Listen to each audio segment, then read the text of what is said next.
Segera menjadi hiruk pikuk jagat maya Indonesia ketika nama Soeharto tidak tertulis dalam Kepres nomor 2 tahun 2022 tentang Hari Kedaulatan Negara sebagai orang yang berperan penting dalam serangan umum 1 Maret 1949.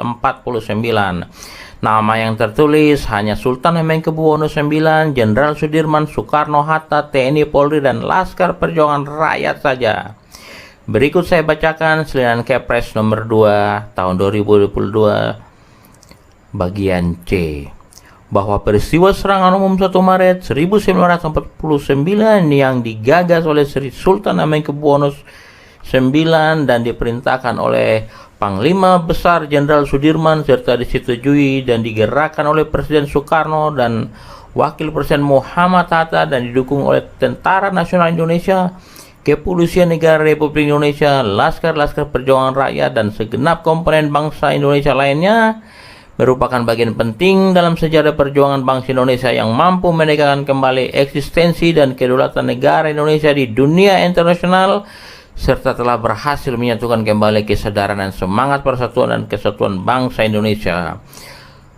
Segera kritik terpanas berasal dari Fadly Son, seorang anggota Gerindra koalisi pemerintahan, menyebutkannya sebagai pembelokan sejarah. Apakah benar sejarah sedang dibelokkan oleh pemerintahan saat ini?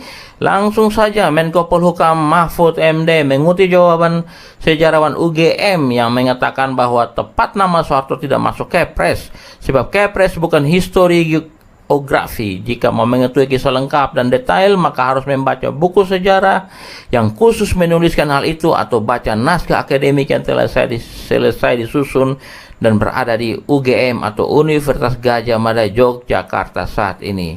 Setelah saya membaca salinan Kepres tersebut, ternyata Kepres tersebut hanya untuk menetapkan 1 Maret sebagai hari penegakan kedaulatan negara. Serangan umum yang terjadi 1 Maret 1949 lalu itu untuk membuka mata dunia bahwa Indonesia masih ada.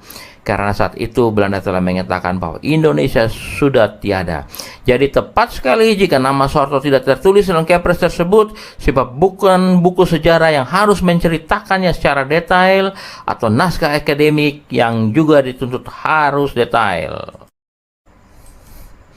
Untuk meyakinkan publik, maka Sultan Jogja pun menceritakan singkat sejarah serangan umum 1 Maret dengan menyebutkan nama Soeharto yang memiliki peran penting dalam perang tersebut. Demikian saya kutip dari berita online Populis 6 Maret tahun 2022. Sepanjang Desember 1948 hingga Februari 1949 terjadi serangan terus-terusan terhadap pos Belanda oleh gerilyawan TNI.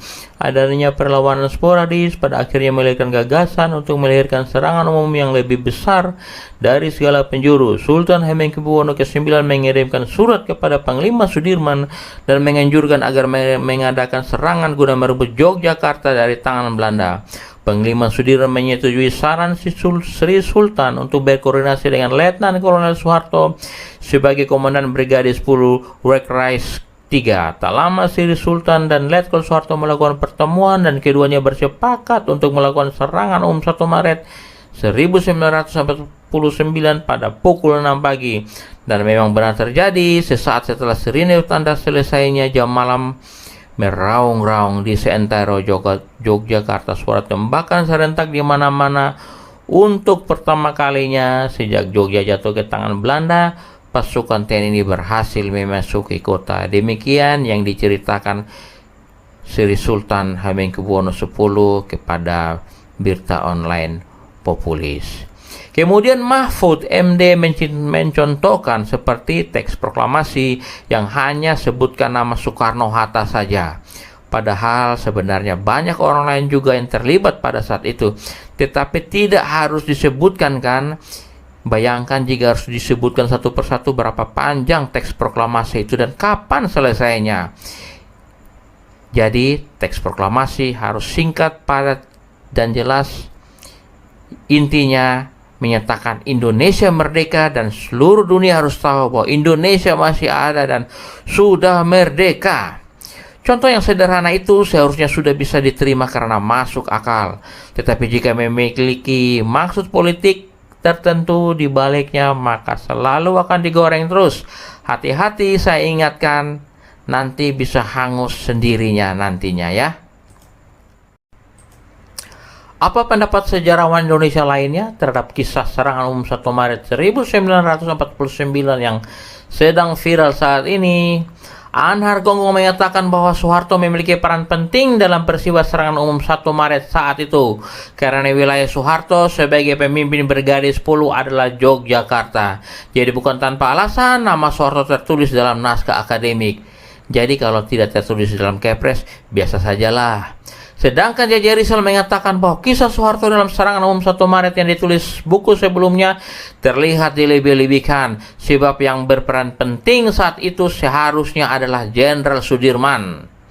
Menurut saya ini sangat logis, karena tanpa perintah Jenderal Sudirman maka serangan umum 1 Maret tidak akan pernah ada. Jadi seharusnya kisah serangan umum 1 Maret yang pernah ditulis seharusnya juga menuliskan peranan tokoh lainnya yang terlibat juga.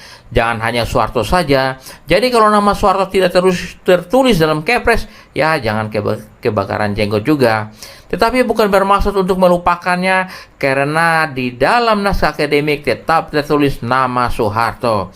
Sebenarnya sudah cukup logis penjelasan di atas bahwa tidak perlu penulisan nama Soeharto dalam Kepres nomor 2 tahun 2022 tentang Hari Penegakan Kedaulatan Negara.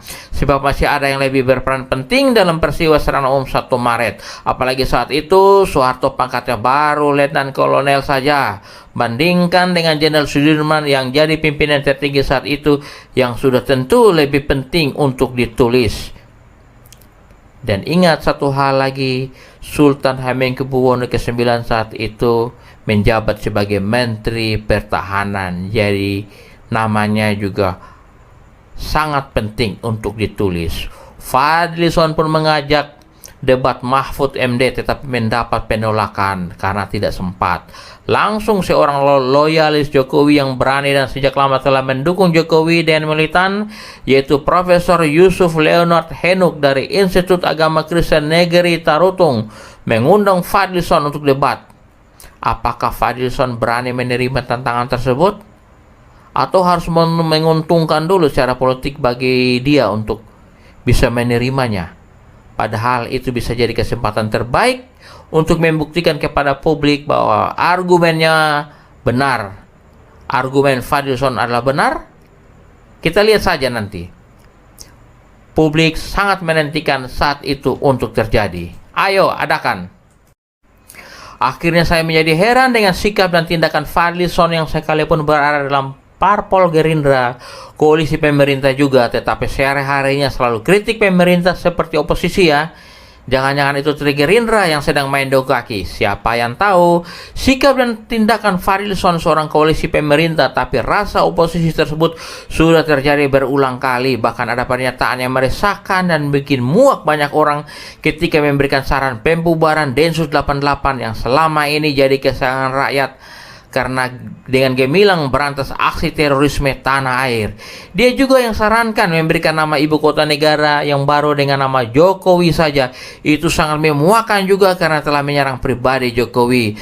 Tetapi hal seperti itu masih belum seberapa, karena menjelang 2024 nanti suasana politik akan semakin panas. Jadi siapkan mentalmu dengan baik, dimulai dari niat hati yang benar dan data yang benar, dan ikuti prosedural yang benar untuk mendapatkan hasil terbaik. Peringatan ini bukan tanpa alasan, sebab masih ada satu parpol yang hendak menyingkirkan Pancasila saat ini masih berada di Senayan. Ayo bersatu bersama-sama kita tenggelamkan parpol tersebut demi keberlangsungan negara yang Bhinneka Tunggal Ika ini. Salam Pancasila untuk semua kita yang mencintai NKRI.